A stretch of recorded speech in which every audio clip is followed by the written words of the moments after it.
پھر دوسری بات یہاں پر یہ بھی قابل ذکر ہے کہ اسلام کے خلاف زبان سے اپنے زہر اگلنے والے لوگ جب اسلام کسی بھی معاملے میں آگے بڑھتا ہے اس وقت اپنی زبانوں سے زہر اگلنا شروع کر دیتے ہیں.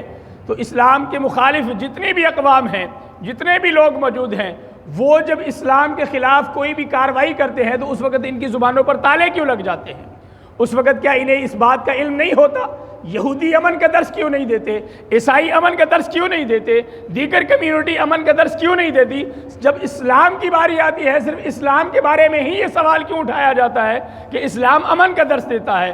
آج دیکھیے نا، یہود و نصارہ کی جانب سے فلسطین پر کیا کچھ نہیں ہو رہا. 9 ماہ کا بچہ، اس کے سر پر گولی مار دی جاتی ہے.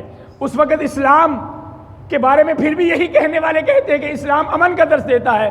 اور آج یہ میڈیا کہ جو ہر چھوٹی سے چھوٹی خبر کو شائع کرنے کے لیے تیار ہے، جب اس 6 ماہ کے یا 9 ماہ کے بچے کے سر پر گولی ماری جاتی ہے تو اس وقت یہ میڈیا کہاں پر ہے؟ یہ دجالی میڈیا اس وقت کہاں پر تھا؟ اس بچے کی خبر شائع کرنے کے لیے اس کے پاس وقت کیوں نہیں تھا؟